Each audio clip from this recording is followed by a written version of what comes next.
How's it going, everyone? My name is Derek Afasi. I'm the owner of Afasi Financial Group and RetireSharp.com. Today's topic I want to discuss with you 401k withdrawals after the age of 60.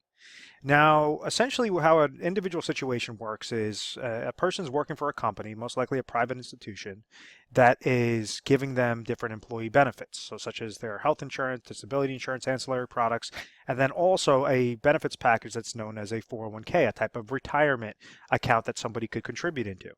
So as an individual is working for this company, they are paying this individual a salary, and now this person can take a portion of those dollars and place it into this type of retirement account that's deemed the 401k.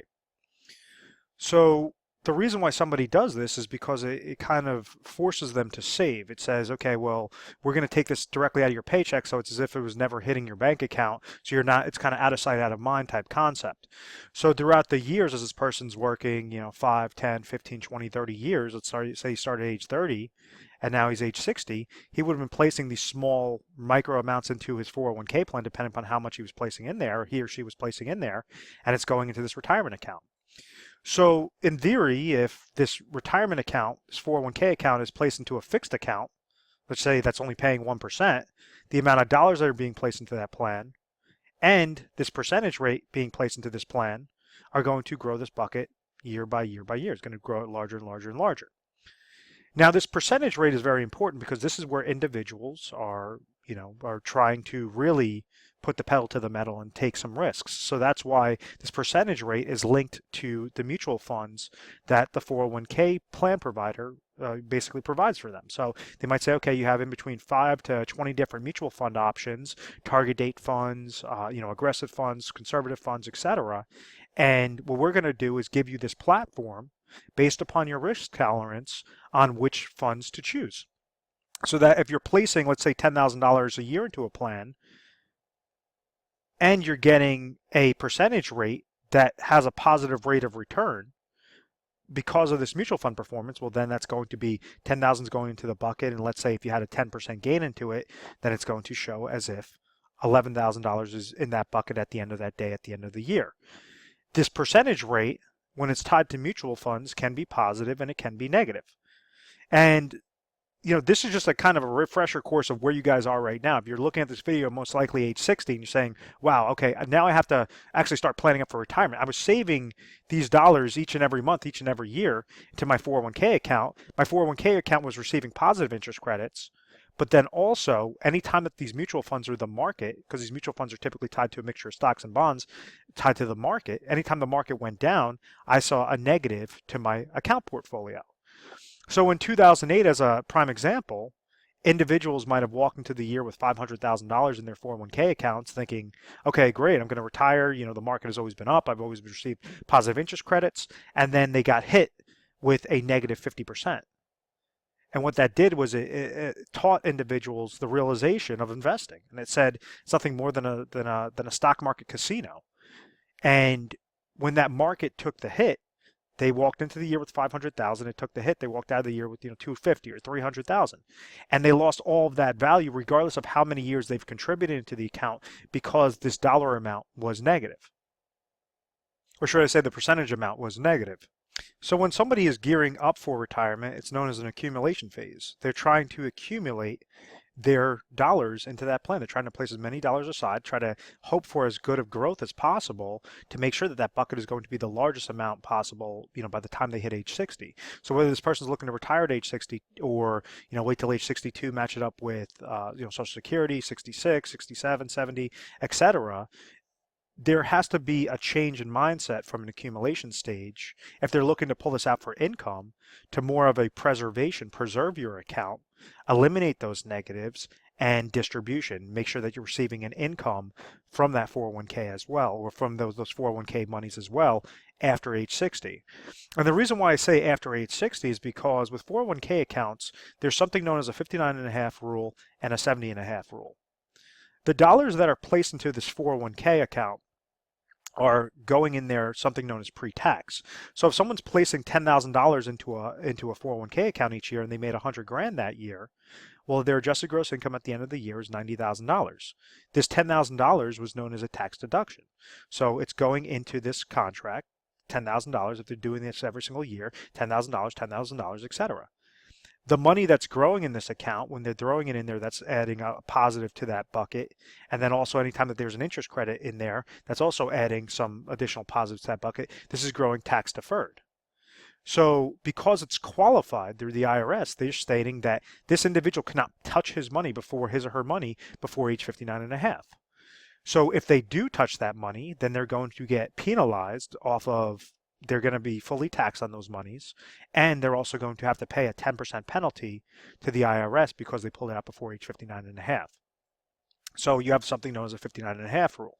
So if you hit age 60 and you're looking to retire after age 60, you could pull these monies out because you never paid taxes on those monies. Any distribution you take are going to be fully taxable. That brings me to my next point of the 70 and a half rule. This is known as a required minimum distribution. Because you've received that tax deduction, because those monies are growing tax deferred, Uncle Sam, the IRS, they want their money. They want to start, collecting taxes off of those distributions. So what they say is, for those individuals that just want to keep holding onto their accounts and never take a distribution, we're going to require you to start pulling out a distribution from this account, because now that's nice and large, they're able to tax you off of an actual required minimum percentage amount off of whatever your qualified assets are. So like, let's say at age 70 and a half, it's all based upon the year that you were born, the amount of assets that you have on a qualified side. And they might say, okay, at age 70 and a half, we're requiring you to pull out $12,000 from your qualified retirement accounts to suffice the RMD for that year. At age 71 and a half, let's say now that is $16,000 or, $17,000, $20,000, whatever your situation is. Understand that the older and older you get, the increase, there's going to be a further increase on that required minimum distribution, because each time that you're taking a distribution, whether you use that or not, whether you use that for your living expenses or you're just throwing it into your checking account, your savings account, they want to make sure that they're receiving back those monies. So there's two different subsets of 401k withdrawals after age 60. Always be mindful of that 70 and a half rule.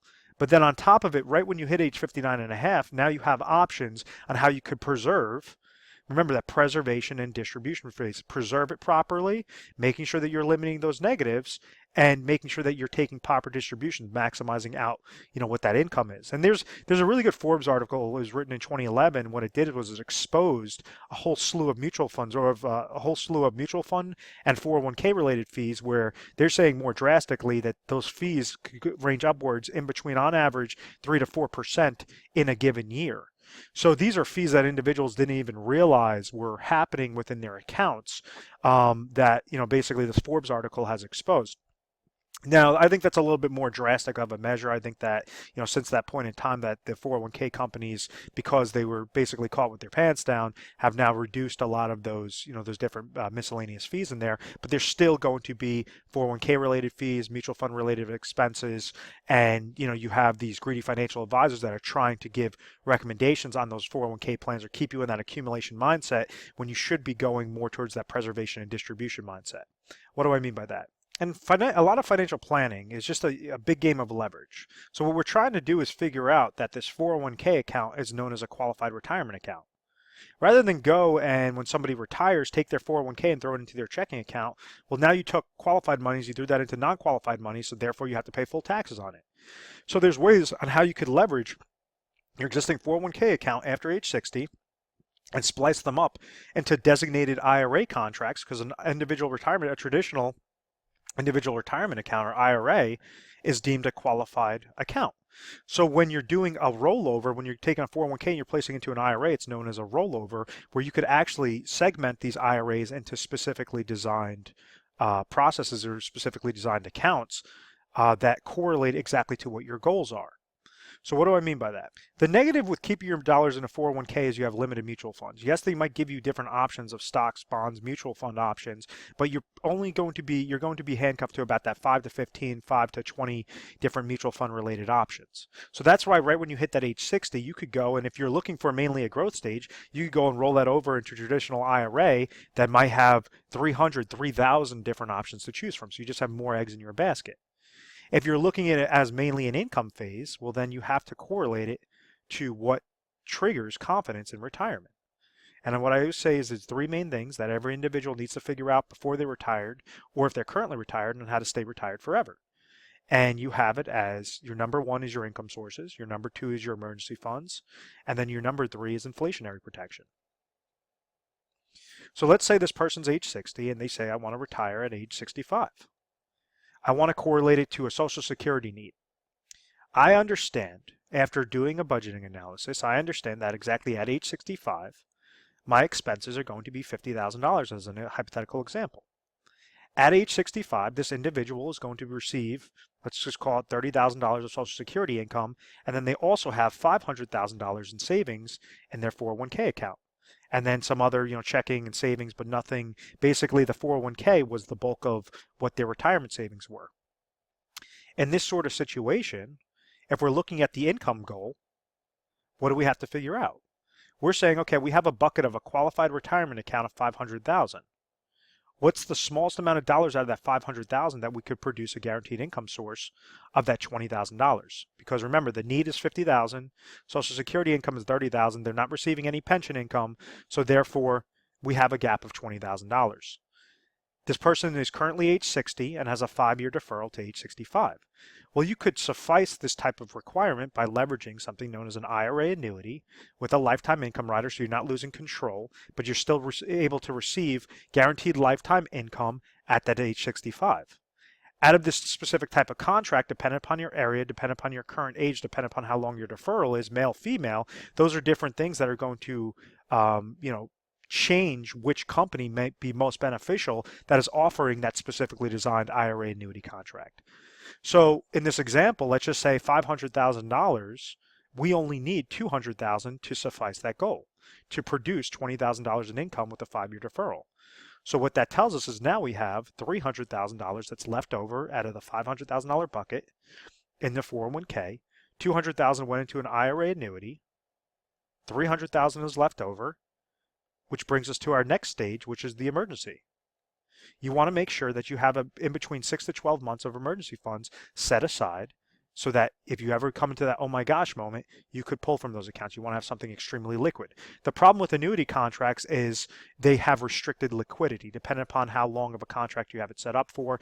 But essentially with this stage, we're trying to set it up for lifetime income. So therefore, you're trying to stay within that contract for the rest of your life. And that's the reason why only placing the smallest dollars in there is necessary, because you're not trying to siphon monies from those accounts. You're trying to allow that contract to do exactly as it's designed, but we're making sure that that's established in a qualified IRA, a traditional IRA account, and that's what was the rollover was conducted.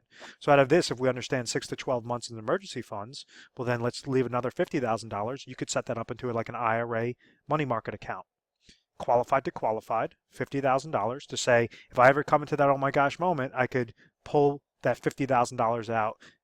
Tree comes, falls through my house, my car breaks down, whatever that case may be. Health, basically different health expenses. The older you get, obviously, the more frail you become. You want to make sure that you have a sufficient amount of emergency in there. And then the last stage is when we're looking at the inflationary protection. And this could be covered with two different ways. You could set this up on different IRA annuity laddering strategies where you're having increases in income every few years to correlate to what your inflationary expenses are. Or you could say, I want to grow this account on an accumulation stage better than what my current options are on a 401k stage. So what that says, we have $250,000 left over in that 401k. You roll that over into a specifically designed, actively managed IRA portfolio that's giving you good growth potential, a lot more options, rebalancing your portfolio, etc., and something that will beat out the pace of inflation, that you're not looking to pull money from those accounts and and basically risk outliving those monies. And this brings me to my very last point. What happens too often is an individual says, okay, I have my 401k account. I've already accumulated all those monies. I'm just going to go and roll this over after I sever employment or after I, deem that I want to retire. I'm just going to roll this all into a qualified IRA contract that is actively managed or is, set up in my different risk, mutual funds, ETFs, stocks, bonds, etc. And the problem with that is a reverse dollar cost averaging effect. Is with the 401k account, if you leave in the 401k and you try to take distributions from your 401k, you have 401k related fees. If you have the help of the assistance of a financial advisor, they're going to be charging you advisor fees. So that's a fee, that's a negative. This is a fee, that's a negative. You are susceptible to that downward market losses. saying just like 2008, the market went down, your account could have gone down 50%. Even if the market goes down in a 10% interval, which is a very likely scenario, that's another negative on top of those two sets of fees. Then if you try pulling income from those accounts, that's a further negative. And then you have that inflationary risk, the longevity risk, all of these different things that are negating what will be the growth potential on that type of account. So when you're actually siphoning it out into specifically designed areas and specifically designed contracts, you have the income contract on the IRA that works really good for guaranteed lifetime income to suffice your goal. You have the emergency fund, which is not going to give you good return, but you have full liquid access on that. It's going to have very minimal fees, if any fees at all, because it's just, you basically just have that in there as just a type of emergency type account that you could just pull from. And then you have that growth stage that is going to protect you against that inflation, and making sure that you're trying to really put the pedal to the metal on the growth, and you could always pull from those monies later on. So I hope that makes sense. If you go and you roll it over all into one sort of growth stage, well, then you still have that reverse dollar cost averaging effect with different fees and negatives and downward market losses. If you throw it all towards that income stage, well, then you're going to have restricted liquidity. Yeah, you might have good income sources, which isn't a bad thing, but you're going to have restricted liquidity. And then if you throw it into the emergency funds, well, then you're not, there's nothing guaranteed. Basically, if you have 500,000 and you're trying to, siphon out, let's say 50 grand from this account every single year, well, after 10 years, you would have no more money left. So you basically run that risk of outliving those monies. So I hope that all of this makes sense, making sure that you're setting them up into specifically designed quadrants so that you have that peace of mind, you have that confidence in retirement. And that's where we come in, is we try to educate individuals on a daily basis, on a national basis. You can give us a call 24 hours a day, 7 days a week through our 1-800 number. It is 1-800-566-1002. And at any point in time, if you're gearing up for retirement, you're coming close to your age 60, you want to understand how to set up a proper withdrawal strategies from your 401k or your growth strategies, just give us a call. Basically, the way the process works is you'll talk to an assistant, and then you'll tell them their situation, and they'll patch you over to a specialist. The specialist is going to ask you a slew of questions. And there's many times that we're talking to individuals and we say, listen, there's nothing that you should do. You should just essentially stay put, don't make any changes, and you could get from point A to point B successfully. Now, on those other times that somebody does have gaps in their plans, they want to have that confidence, they want to have that security, that peace of mind, knowing, okay, this is why I'm making a specific transfer, a specific rollover. This is exactly what's going on with my monies, or what I can expect going forward. We're A+ rated on the Better Business Bureau. We've always had very good reviews. We've never had any complaints. It's because of this methodical process. I want to thank you very much for watching this video. Please feel free to subscribe to our YouTube channel, Retire Sharp, so you can have access to the most updated videos. Thanks so much, guys.